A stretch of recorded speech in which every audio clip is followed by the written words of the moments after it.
Hello everybody, this is Heflatv and Roxas here in the GG League Uebelst versus Vici, formerly known as Sirkus, the Finland team, or the guys from Finland. They actually had quite a nice season last year, also this year in the Starlet, for example. I think they managed it into the semi-finals there of the Pro Series, for example. Into like some qualifying stage for Star Series as well, but somehow they got some, I don't know, some trouble. There was Jirax involved for all we know, but as I said, they have a new team. They're still registered under the old name, but from now on they go with Vici, but they're also looking for a new roster, and if this is a permanent one, I don't know, but maybe, yeah, the team name is gonna change, but the core players are still there, like Kajar's son and Valix, like at least I know those names. And of course on the other side we have Warren, Eda, Avi and Sky, the Uebelst known, the German guys. I know at least some or most of them as well. So anyway, let's hop into the draft, Roxas. Yeah, man, you pretty much were taking all the words out of my mouth, but good to discuss the teams. And this is also just, it's kind of like draft period, you know, like in American football, just around the springtime, all the teams are shuffling. It's just the way the international kind of is. And even teams that aren't invited to the international, they kind of hop on board, and everyone kind of hops on teams and kind of hops on other bandwagons as well, and everyone kind of makes adjustments. Everything's very dynamic, and also for that reason, we also see a lot more common picks because of that, just because you can't really think of a niche pick for your team. You haven't really figured it out, so you just kind of pick the good heroes. And speaking of which, all the 5 heroes that have been addressed so far are definitely in that category. Yep, absolutely. I mean, yesterday I've been casting 2 days in a row ESL 1 and it was very exhausting. Like yesterday, since they put the Navi game like early in the morning before the semifinals and the grand final, plus of course that 50 minutes break in between when the internet in the stadium went out and everything else that happened. It was a horrible organization as such, but of course the games and the atmosphere, everything was super. I have to say, like, it was very enjoyable. So the German cast of the ESL, it was a lot of fun, but still, I didn't even bother with VODs or anything. I just went directly to bed. Like, woke up this morning and I still felt like, oh my god. Like, seriously, when you wake up and your first thought is like, oh, did I forget my overlay or something? Like, that's the point where caster knows you're casting too much. But either way, I can't stop casting. I just enjoy it too much. Yep, we have the first ban stage through. Like Brewmaster Doom, nothing is really surprising there. The Dream Protector, okay, that's quite some specific ban as such. Some people want to have it out, especially like the brown boots lane harass trend is quite annoying because he hits like a truck with his 85 base coming out from the very early beginning. Lycan, well, actually, at least in the tier 1 Dota, many people are not afraid anymore of the Lycan. Like, there's a lot of picks or counter picks at the moment, plus a lot of heroes they prefer. But here, in let's say tier 2, tier 3 Dota, then, well, they still want the Lycan out. But on the other side we have Faceless Void and Shadow Shaman. That means a Chronosphere and Master Awards coming, while Vici they secure at least one Blink Dagger initiation with the Lasso. I casted yesterday 2 Batriders and both of them actually horribly failed. So I have like still a bittersweet taste of Batriders. But there we go, a second flying hero, Skyrath Mage it is. They should go for team flying. I want to point out also just that Uebelst did choose second pick. So they had this combo in mind. Shadow Shaman obviously very good on the Dire side, just for being able to use Mass Serpent Wards to take Roche, and Faceless Void and Shadow Shaman just kind of together I think are quite good, just because you can set up the Serpent Wards at a tower, and it basically is a come at me bro sort of thing, but then you're also having to go into Chronosphere, which kind of like we see how Enigma is so effective. You don't necessarily have to use a black hole so much, but you just kind of have to have the threat of it. And Faceless Void has that, both with the fact that he's super good late game, so you kind of have to have that in your opponent's head, as well as when you take a fight, you're going to be fighting into a Chronosphere, which is one of the best controlling spells in the game. But the Skyrath Mage is going to be really good. People have been picking up this hero a lot. Yep. Just mainly because of the insta-cast long-range silence with the Ancient Seal, not to mention the amplified magic damage, which is going to be doing a lot, especially in combination with Sticky Napalm and Firefly during an initiation. Plus, Faceless Void, whenever he's in the Chronosphere taking down an enemy, well, then he has to eat a Mystic Flare. So this automatically is a BKB game for him as well. And just in general, I think Skyrath Mage is a very good hero, and I'm glad that people realize that he is. Yeah, I absolutely love it. It actually would synergize much better with the Faceless Void, of course, because Chrono plus the Flare, it actually sucks because you, of course, you can't move at all, and you will get the full damage unless you have some sort of, I don't know, disruption or astral imprisonment, anything that saves you, or maybe you even have a BKB activated. Like in those three cases, of course, you would be immune, but everyone else would just die. And yeah, Too bad you can't Skywrath force Mage, staff out of Chronosphere anymore. huh?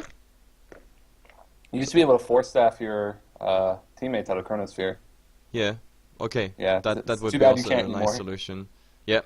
But like I'm actually looking forward to, I don't know, like I still haven't casted it. In 6.81 the Skywrath Mage actually made it somehow in the meta, at least here and there. Even some tier 1 teams pick it up now.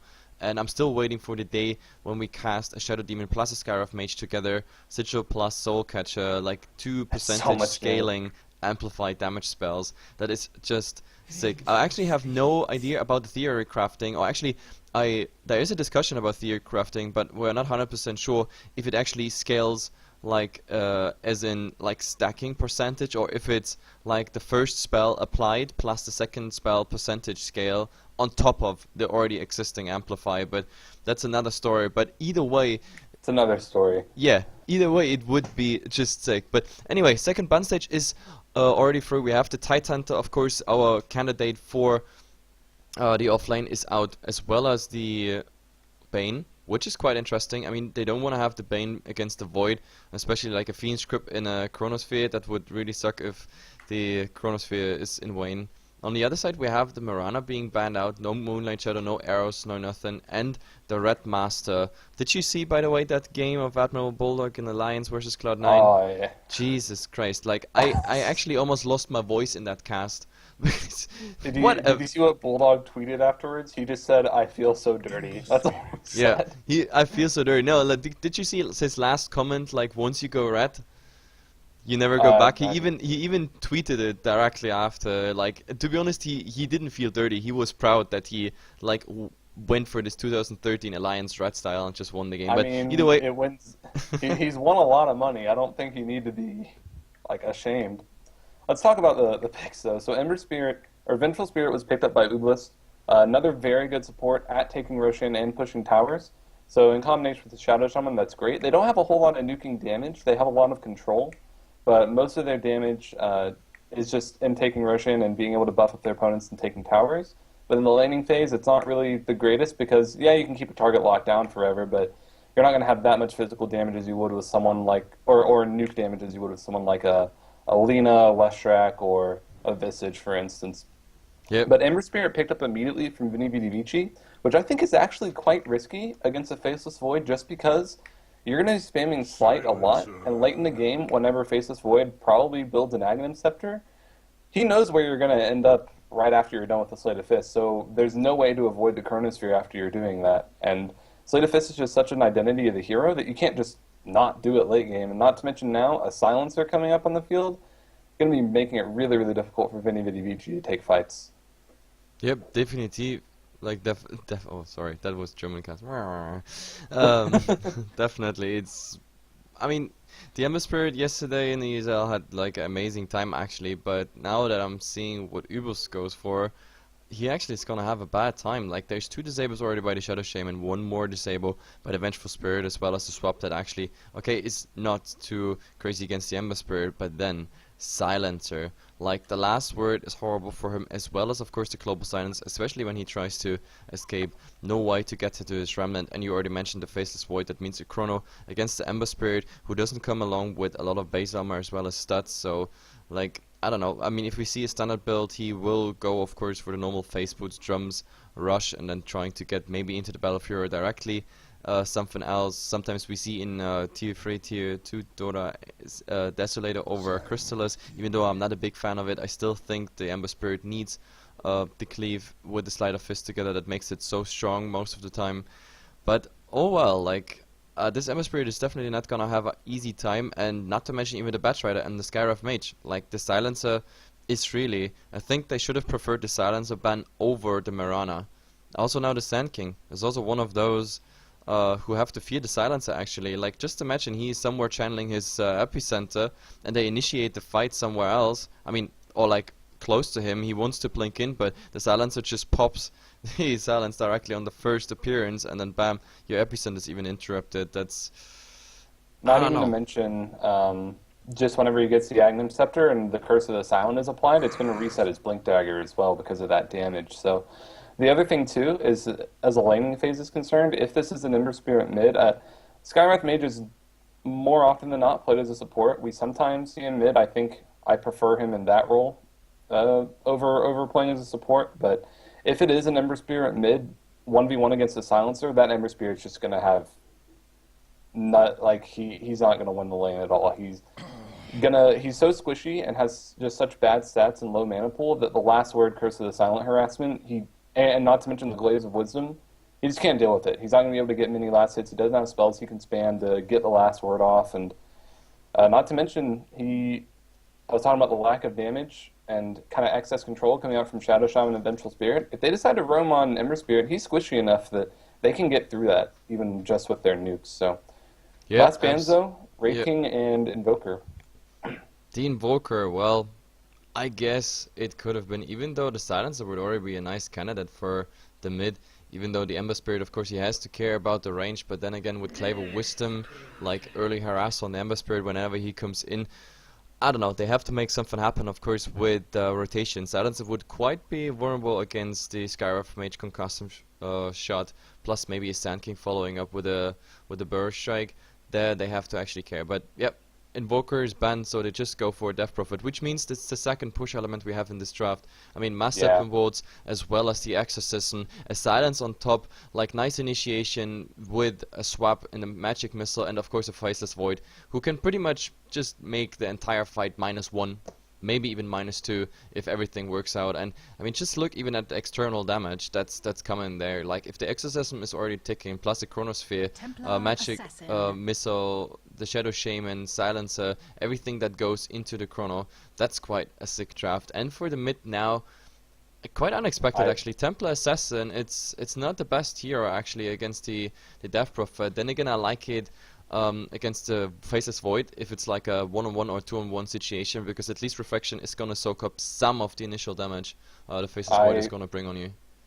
I have a lot of things to say, and you talked forever, man. I wanted to say, Uebelst Gaming, I think, certainly outdrafted here, or they outdrafted Veni Vidi Vici, because Shadow Shaman and Death Prophet can just kind of set up at towers and no risk take them just with long range Exorcism and Serpent Warns. And if you want to initiate, you initiate into Global Silence and you initiate into Chronosphere, plus everyone gets the damage from the Vengeance Aura. So I think this is really good, not to mention Silencer and Death Prophet in particular build up a lot of base damage, so they're going to get a lot from the Vengeance Aura. And the Templar Assassin, I think, is actually great against Death Prophet in lane, just because the Crypt Swarm is her big form of harassment in the lane, which Refraction is great against, not to mention the really high damage against the really squishy Death Prophet is going to be able to help out laner. So it looks like they're going to just dodge it and go for the Silencer mid and the Death Prophet safe lane or something like that, but I think Templar Assassin was a good pick as well, just because if Ember Spirit is their only source of damage, they would have a sad time. Yep, either way we're gonna introduce the teams, of course. I'm starting here with the dire side. We have Gasha on the Death Prophet, followed here by Sky, the team captain, on the Silencer. AV, who's also, like, actually he casted quite a while here, at least as a co-caster on Heflatv in the German part. So he's playing here the Vengeful Spirit. Ada, of course, playing on the Rasta, and Warren, the utility Faceless Void. So, yep, Uebelst definitely looked into the tier 1 attempts of like establishing EGs and Navis and even sometimes Alliance, or who else did it? There were actually 4 teams who went for the utility it's actually Void. started in Chinese scenes. It was like DK and stuff that were running offlane Void. Yeah, that's those two. Like it's getting quite popular at the moment. Yeah. Well, anyway, on the side of Vini Vidi Vici, we're going to have In playing on your support Sand King with the boots first to help with that Burrow Strike. Playing on your Ember Spirit, and the safe lane is going to be Valix. Going in the mid lane as Lanaya, it's going to be... Wow, how do I say that? It's going to be... He's Karyalat. But Karyalat? Alright. I don't know, it's just too long of a name. We call him Templar Assassin. We'll call him Templar Assassin. And Sohn going to be playing on the Batrider. Gets the Illusion Rune at level 1, so going to help him with his block and a little bit of damage, which certainly helps for him. Really low base damage. And last but not least, on your support Skywrath Mage, it's going to be Tempsu. Yep, absolutely. And the creep waves meet, there we go, in the game. The laning is now pretty much clear. We already have the first creep swarm coming out, but of course that was into refraction. So this is the hardest part, of course, for the Death Prophet, going through the refractions here in the mid of the TA. And how this tri-lane is actually going to work out, it's definitely going to be interesting. There is an illusion. It's supposed to scout out anything here, but they're already smoked, which means as soon as the Batrider is coming, we have a potential first blood. But talking about first blood, the Skywrath Mage, already quite doing quite some harassment damage on the Void. He's gonna have a hard time getting something done here. He's got enough consumables, and all he needs is 200 more gold for a Poor Man's Shield, and he's totally fine. That's just the power of Faceless Void. And, he's well, holding on to the a Arcane point. Bolts, though, they still do quite a lot of damage, especially if you don't have backtrack yet. Yeah, that's what I was about to mention next. Is he's holding the point for Time Walk or backtrack just to see if he can get away with getting backtrack. Or he hits level 2, so he probably is going to go ahead and skill both of them. So I think that'll be just fine. And he's sitting very much in experience range as well. Just look at how little damage he's doing. The Skywrath Mage is going to be, like, he, yes, can Arcane Bolt harass him, but it's still 70 mana, so he can only do it, like, 5 or 6 times before he needs to pop a Clarity. Yep, And, absolutely. that's great he and only all, got but 49 base damage, so it's not much he actually does. Exactly. So I think it's cute, but I don't think it's going to be that effective in reality. Yep, and at the meantime, the Batrider tried to contest some sort of XP here, but they actually didn't pull the side camp, so in the end it wasn't the best possible. But now they actually made quite a mistake here. Like, there's almost an entire creep wave just reaching the tower, which is pretty much the level 2.5 for the Batrider.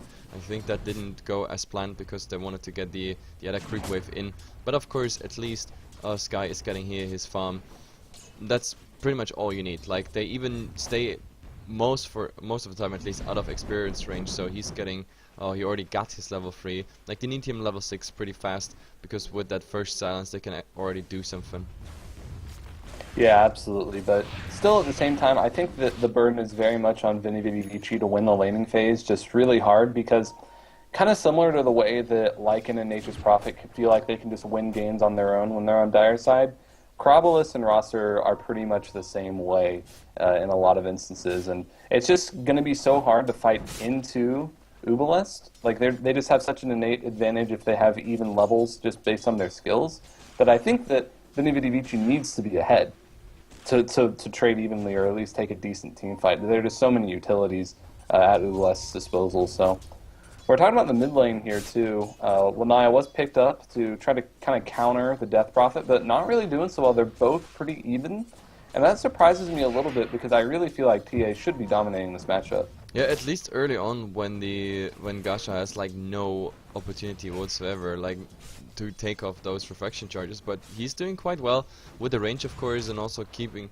like his Crypt Swarm pretty much on cooldown with the bottle he got, so bottle crowing obviously. But anyway, we're here in the 4th minute, and so far it's quite a passive, relatively passive game. And now actually the Arcane Ball now it's not. spam, yeah, is starting here, at least on Warren. He's getting quite some damage, because that you can't There's a smoke from the supports though. That's why it's going to start getting loud. But it's their second smoke. The first smoke faded already because the Batrider was so passive. And let's see if they get something here. I mean, Faceless Void can't really do anything. He doesn't even have Bash. The only thing he does is Time Walk slow. Oh, but they go here for the Skywrath Mage. There is the Wave of Terror as well as the Shackles, Magic Missiles. This is the first blood, and now let's see if we get more. There are the chains. It's on Ada at the moment. He might actually die, but yeah, before that, Sand King, easy. And now it's Valix versus AV. AV has no mana for the Magic Missile, and that way Wern goes down, and AV also has to run with Flame Guard. Flame Guard ends, but he has another, yeah, there we go. The Searing Chains, triple kill for Valix. That, I don't know, it's sort of escalated very quickly. That was not worth it. The Flame Guard did so much there. He already had 3 points in it, and Tempsu, he's only level 3. And I think Valix was level 5 when that fight started, but regardless, he was a little bit more ahead in experience than one might have expected. So the Flame Guard just did a lot of damage, and Uebelst, after getting successful, they were thinking, okay, we have so much control, we just want to get a little bit greedy here, and overextended a bit. And the kind of crappy thing about that is not only did they feed that triple kill to the Ember Spirit, this also means that look at this. Sony gets Bottom rune, It's smoke one-on-one versus time. smoke, and they find actually the ASK here. There's the wave of terror. No. Ah, there's the silence now on Ada. That's, of course, he's getting so much damage just from the sandstorm. And now they try to get something. The flare is following him, but he's using the salve. But yeah, Gasha is coming. And oh, it's still not enough now with the last right click. But TA is following Avi now. Avi one melted, and he needs one more click. The psionic trap is coming out. In the meantime, of course, the Scarab Mage went down, and Avi can't deny himself to the Ancients. Too bad. 5 and 4 now, but wow, if those guys fight, they go all out all the time. The most important thing about this is that Batrider is getting free experience. He's almost level 6, which is something you don't normally see out of an offlaner. And he's going to come online a little bit more early than we're used to. And I think he certainly has an opportunity to punish Sky's Midas. And I keep talking about Uebelst's draft and talking about how I like it, but it is a bit greedy. Vengeful Spirit and Rasta both are supports that need a lot of time, and offlane Faceless Void obviously isn't going to come online as quickly as something like an offlane Clockwork. And Silencer, Sky, he did go for a Hand of Midas before he got even boots, so there's certainly some potential here if Zone is very experienced and can capitalize on the resources he's been given that he normally shouldn't be used to. Yep. I wonder actually, did you see if Sky was level 6 when the fight actually at the bottom rune occurred? Because I think his silence could have made quite a difference there. But in the meantime, I think the TA is rotating top here, is looking for something, but I don't think he wants to run in there because there would be Last Word, Curse of the Silent, as well as a Global Silence just waiting there for him. And Death Prophet, Grobolus to cure to Haste Rune, and so triggering that trap's going to do nothing. Courier's going to be able to make it out as well. And oh, there's a silence because they follow here on Warren. There is a Stitcher already up, and the Flame Guard will just finish him. Oh, actually, the Prophet rotated in, but getting Arcane Bolt directly in his face as soon as he appears on that lane. Yeah, and she did have Exorcism, but I mean, level 1 Exorcism with just level. Well, just to put it simply, until you have Witchcraft max and you have Exorcism level 2, just Exorcism is terrible. Also, top lane, Batrider manages to secure a kill on the Rasta, but Silencer gets his return kill. Valix is coming, trying to get on the Sky, but Sky, he salves up, and he's going to get a double kill. 4 in for him already. Yep, and Faceless Void comes up the Chronosphere, going to be able to get Tensu, Skywrath Mage. He's going to go down. That's having 1 armor and 26 strength. Yep, So. that was definitely worth it for the Silencer because he's picking up 2 stacks here. At least he got even 1 stack before that Batrider Scarab made. It was 3 kills. Yeah. It started with the Bat, and then the Ember, and then the Skyra. So he got 6 int right away just from that fight. Yep, absolutely worth it. That's exactly what you need on a Silencer. You need to be there as a Silencer, and you need to survive. Because the int gain is actually range based, unfortunately, and of course you have to be alive to get the stacks. So the Sky actually dying here, that would be the worst case scenario because then you never get those stacks, and especially then later your global ultimate actually qualifies you to get stacks from each and every one in the team fight. That's why you really need to stick around, just get those stacks from all 5 if you actually manage to get the team wipe. It's really crucial because I don't know, like we've seen what happens to silencers that actually get like 30, 40, 50 stacks over a game. The right clicks at some point plus his normal items, they're gonna be really, really awesome.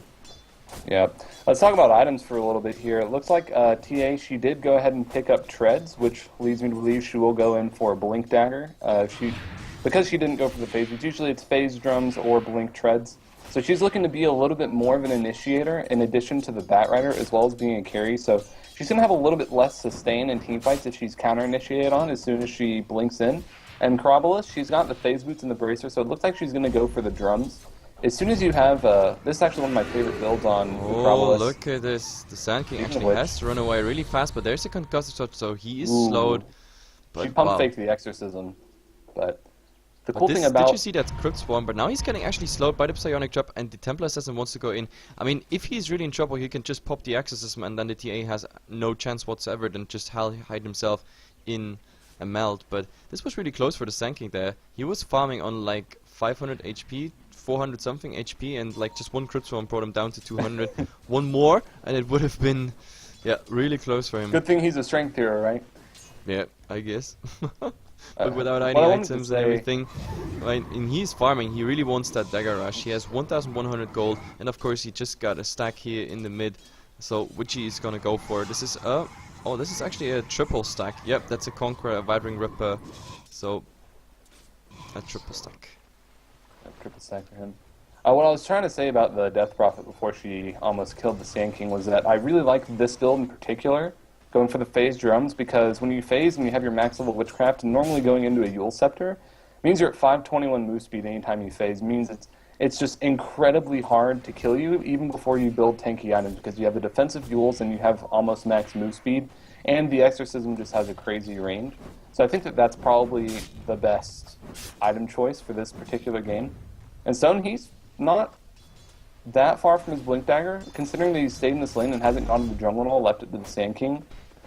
So it's going to be a little bit, I think, before the Death Prophet is really vulnerable. And she's going to hit level 11 before she really is that vulnerable. So I think that Vinny Vici is missing a little bit of the timing here just because of the slow Blink Daggers coming out from both the Sand King and the Bat Rider.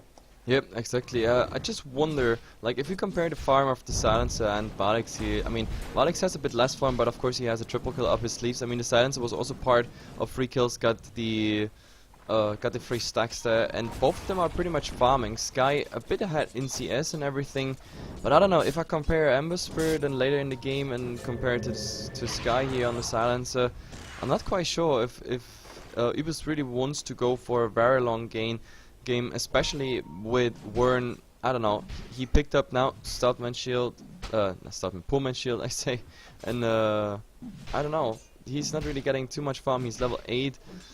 I don't know, 24 CS in 12 minutes. The Void will take quite a while till he's coming online, and till then the Silence is pretty much your highest damage source. But oh, in the meantime, look at this, Ede. Oh, not fast enough with the reaction there. Nice blink off the TA, melted, and 1 hit right after, and he's just dying right away. He could have, I don't know, didn't he have hacks? Oh, and he's actually coming in. Wow, wow, wow. That really hurts, especially if the TA has a haste rune.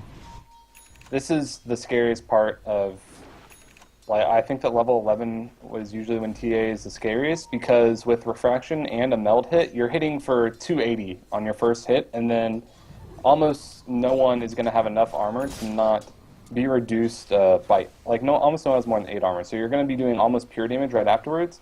280 damage is almost a free Divine Rapier, just with some levels and 150 mana. It's absolutely absurd, and getting that Blink Dagger is actually paying some dividends, just being able to blink immediately on these squishy supports and just blow them up right before they can really do anything. And this is a style of playing TA that we don't normally see anymore, and it's refreshing to see it come back for this game at least. But Smoke? Yep. And finally we have some sort of initiative from either team. Like, I mean, so far they've been very passive. Like, if you, for example, look in the bottom lane, Valix just with the Skyrath Mage all the time. Skyrath Mage not in a roaming role here. Sky trying to go a bit offensive, trying to push the tower a bit. Maybe the Barrett is trying something. Oh, there's the Chrono. Just hitting on 1. There's the last word already up. The Clave of Wisdom hitting. Everything's gonna be already done. But there's the Epicenter. Wonderful on 3 people. So much damage. There's the Silence. There's the Curse of the Silence as well. But Ede is going down directly after. And now Valix coming in just for Sky. And this is gonna be horrible with the flare. Whoa, whoa, whoa. This really, really hurts. So the only survivor at the moment is Gasha in the mid, pushing the tier 1 tower. There has been no cliff used whatsoever. He's trying to get his ghost to attack, and now that the ghost attack, there is a cliff used, but I don't think they can make it in time to prevent this tier 1 from falling to Gasha. Yeah, at least it's the only upside of this encounter, Gasha getting the tier 1 tower, but this fight was just horrible for Uebelst. Really, really bad.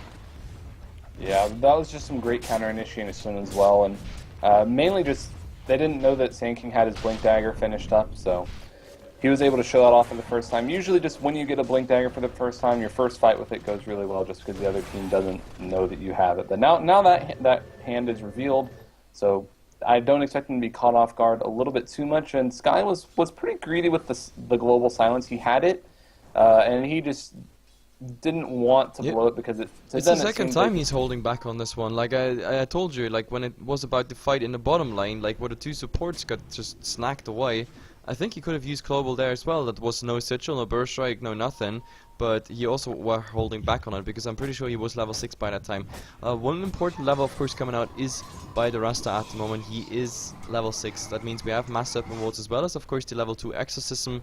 And they can make something happen, of course. There, Ede is going clearing out that psionic trap in the Rosh pit. But of course, in the meantime, Valix here with a double damage rune, he goes for the tier 1 tower, and I'm pretty sure Sirkus knows about what Uebelst is planning. Their option is of course going Roshan or going for another tier 1 tower, but they're holding back. They're just sitting here in the mid while Valix of course with his double damage just keeps on punching that tier 1 tower.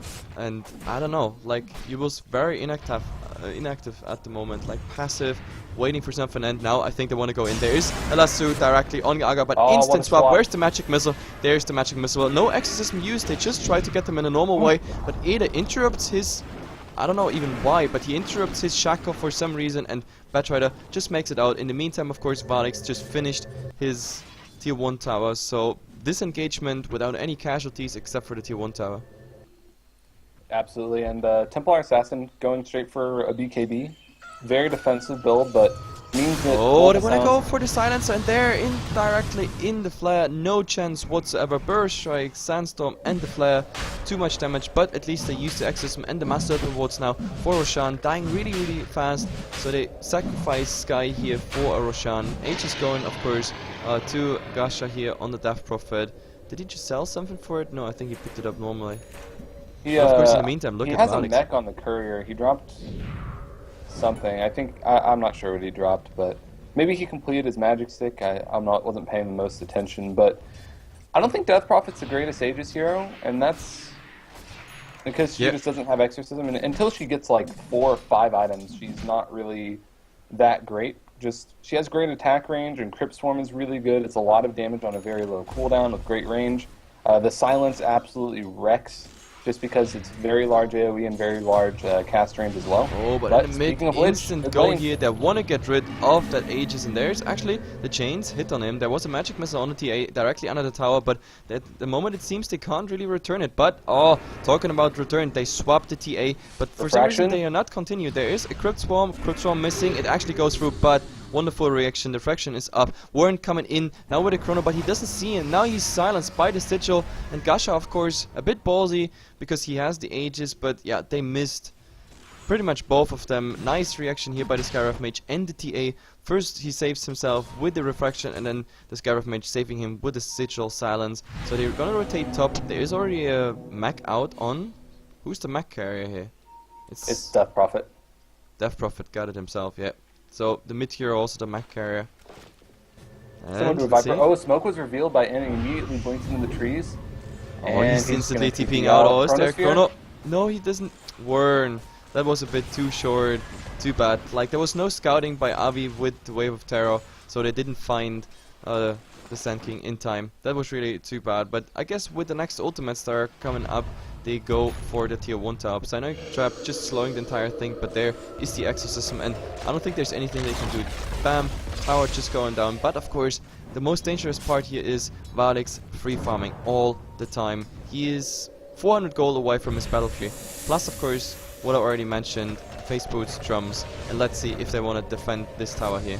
They can't. This is the thing, though, is Rasa and Death Prophet push your towers, and if you want to fight, you're fighting in the Global Silence and Chronosphere. Zone got an invisibility rune. That might actually be their opening, but he's directly under a sentry, and there is the go by the Sand King. They're wonderful, but no Chronosphere yet. They don't even need it, and therefore, yep, Sirkus just falling back. They know exactly we can't fight into Master of Rewards, as well as, of course, everything else. So at least 1 bonus kill on top of 2 towers. But then again, Valix free farming, this is becoming the really dangerous part about Sirkus draft. I do think that Vinny Vidovici later in the game do have a lot more sources of physical damage. Both TA and Ember Spirit are very known for just having very high amounts of burst damage in short instances and scaling pretty well into the late game. Not to mention the high ground defense from the Ember Spirit is going to be great. But Uebelst just has one of those lineups that's such that if they're patient enough, they should win. It's kind of like the Nature's Prophet sort of draft, or like Nature's Prophet Lycan sort of draft. As long as you're patient enough and do enough chip damage and make them take bad fights, you don't really have to fight face or physical damage. Look in the mid.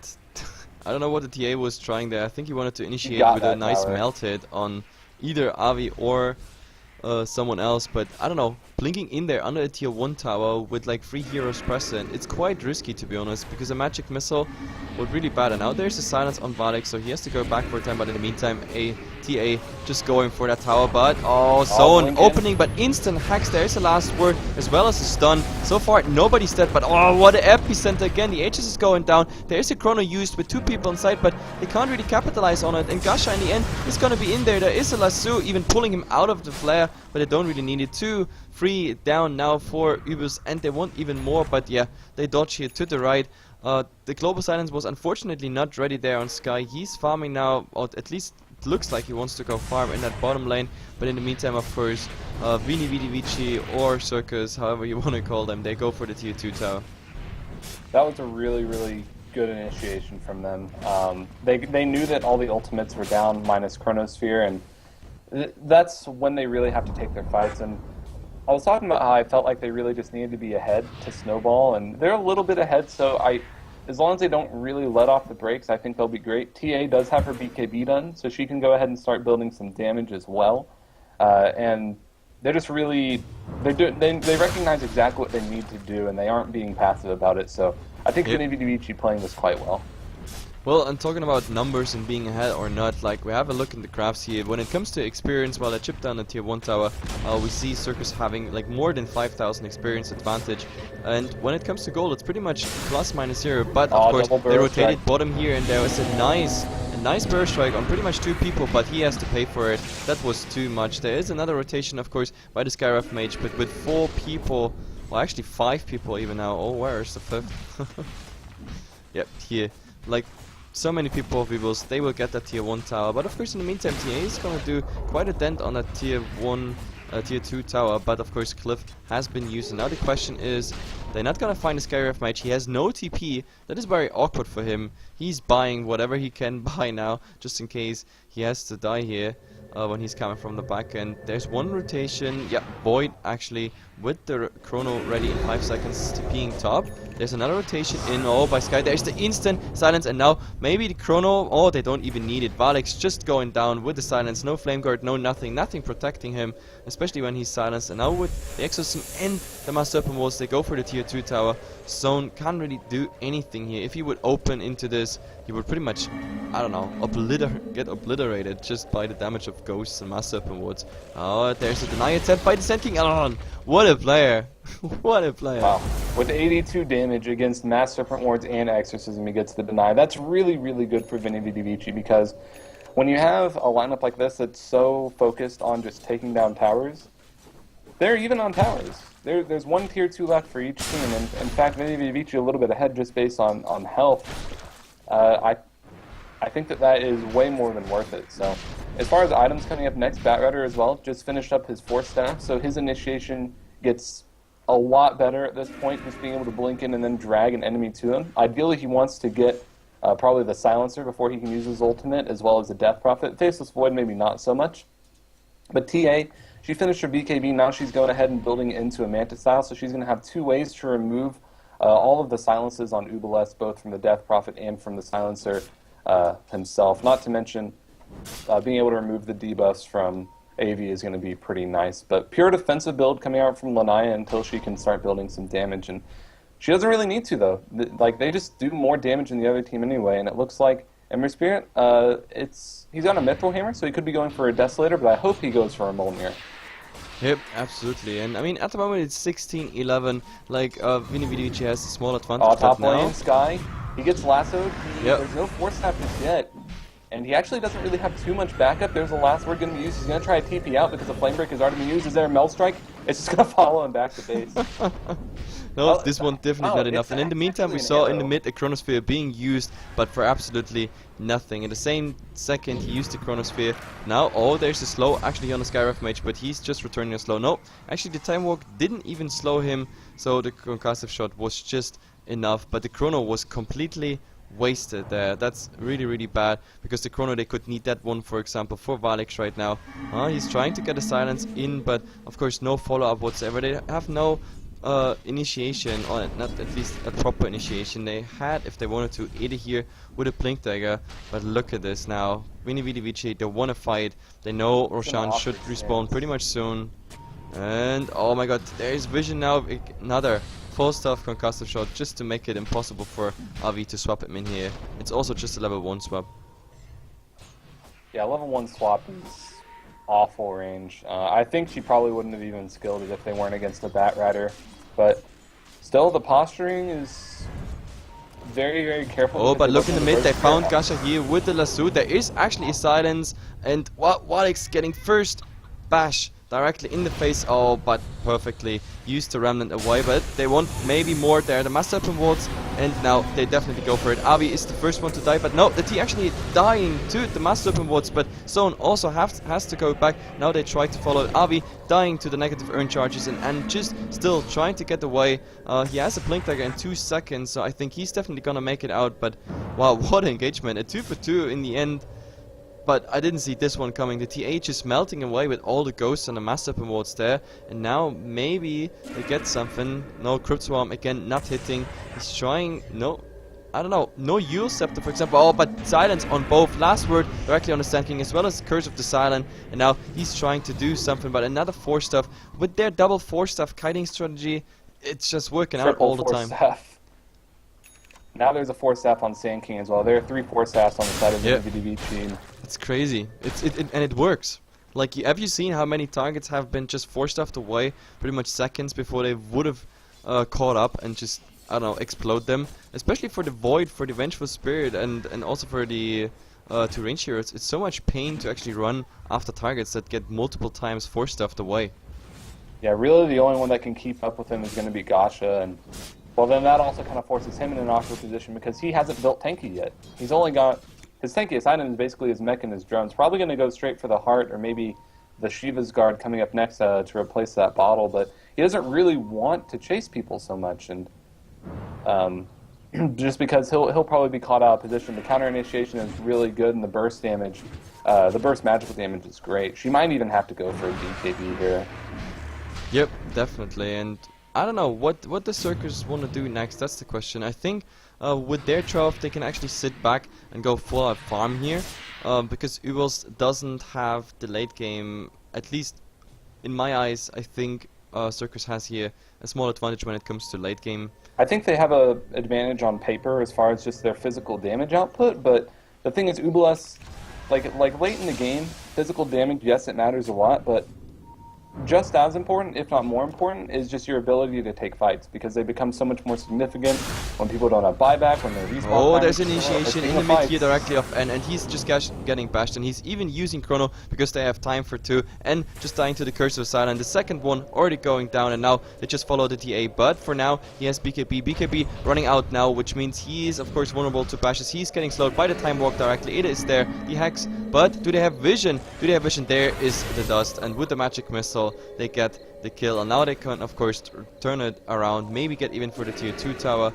Let's see. I mean, the Master Weapon wards have been used, the Exorcism, well, just a couple seconds left, but of course they still have enough right clicks just for that tower. Cliff would be ready, but I don't think Sirkus is gonna use it here on that tower. They want to save it in case they want to go for more. His refresher as well after that fight. So they're going to take this fight now that they have the refresher for the global if they need it. They don't need the Exorcism or the wards. And he uses the refresher right away to set that cooldown. So global silence is back up again. Yep. Oh, and there's a go directly of Valix. There's the Hex, but he is going down with all the damage around him. The Skywrath Mage still dying from Curse of the Silent. TA has no BKB yet, and that's why the fight in the mid continues. But Valix in the Chrono, that's amazing. So Sona is gonna get cleaned up here by Warren. Maybe he goes for Valix. No, the chains. Oh, he's in trouble, of course. Time walk away. In the meantime, we have the TA. No, actually, N just chasing Gasha, but Gasha getting out. So Warren is actually now the one who has to run, but I don't think he can make that happen, even though he has 1, 2 seconds. What a backtrack. Time walk. He actually managed to make a time walk, but he has no. Oh my god. Next slide of fist. Oh, what a backtrack! Backtrack, easy. But of course, with the Flame Guard, easy peasy, he gets him in the end. So too bad, Warren. That time walk was just too obvious in what direction he went for. But of course, Sky, he survived, and they still got quite some kill as well as some damage into the tier 3 tower. That's about 70% off the tier 3 tower. Why not? Biggest problem though is that Sirkus is trying to sneak this Roshan, but I think Uebelst knows. With the next wave of terror they can scout it out, and I think they do. But N here still has the epicenter. That's dangerous. And oh, Master Weapon wards used pretty much for nothing, or they can use it to get Roshan themselves. There has been, yeah, there is a remnant, and he's just gonna go back. Roshan already on 80%, and yeah, they want to go for it. Into the exorcism. Here comes the epicenter. Epicenter on 2, Burst Strike on 2, and there's a nice chrono, but the chrono is actually not helping. It's 3 people in there, but at least they get Valix. Valix dies for now. No, actually he's still alive somehow. So in the end it's a 1-for-1 trade, but 2 more to follow. Sky now with the Stitcher on top of it. So it's a 2-for-2 trade with the Byrak directly by the Death Prophet coming out now. But of course he has no exorcism, so Ede has to kite now. He's actually blinking away, but Sona is trying. Oh my god, Ede. Ah, he still goes. In the meantime, Gasha, I don't know what he's trying. Just some crypt swarms here and there, and no, it's not really anything happening. Like, I actually thought with all the buybacks and whatnot, we see something, but Faceless Void got the Roshan. That's their thing. Oh, look at Warren Warren! is stuck Look. in a very interesting place here. Yeah, he just time walked in there expecting 1 camp, but suddenly there was like a super stacked camp. It's good stuff. Well, all in all, despite the really good epicenter, the chrono caught the Sand King, so he wasn't able to use Sandstorm or use a whole lot. And like I was talking about a few minutes ago, like, yeah, Vinny Vidivici has a large advantage when it comes to the physical damage, but if you just can't take a fight on your own terms, it almost doesn't matter. So Yep, there's last word, Curse of the Silent here directly on the TA, and oh, there's also a silence, but I don't know for what the silence actually is. He's gonna use his refresher, has a second global silent if he wants to. I guess that was just a go away, I have silence, so just don't attack us. I don't know, yeah, preemptive. they decide they want to back off now.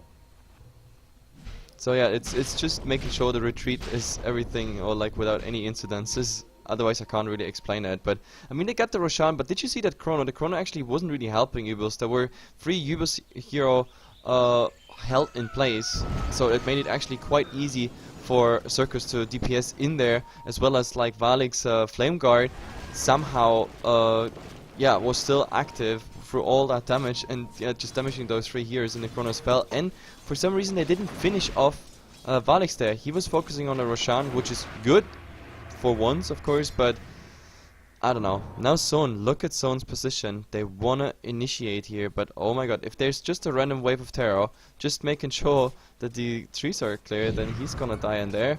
I don't know, he just used his time walk for just some units into creeps. I don't understand. You know, it's a low cooldown. You have a mana pool. But oh, there's the posturing, exorcism. This is just the most annoying thing to deal with. Exorcism, Serpent Wards, what can you do?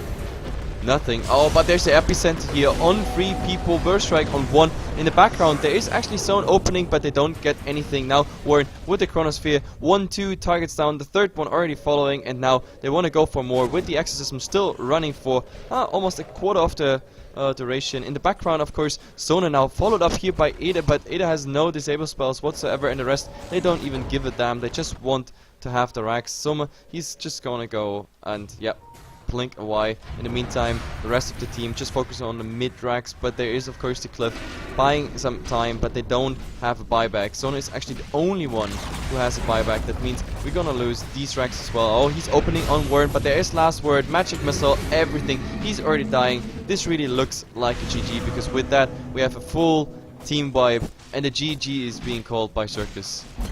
Yeah, so basically they did exactly what I thought they would after seeing their draft. They played to their lineup very well, and when you're patient enough, and like the biggest problem normally with those sorts of lineups is they're just very cooldown dependent, and sometimes most teams aren't the best at managing it, but it was pretty good. And after that they take a pretty clean game 1. I think this is a best of 3, or at least I saw that on the scoreboard. Is that correct?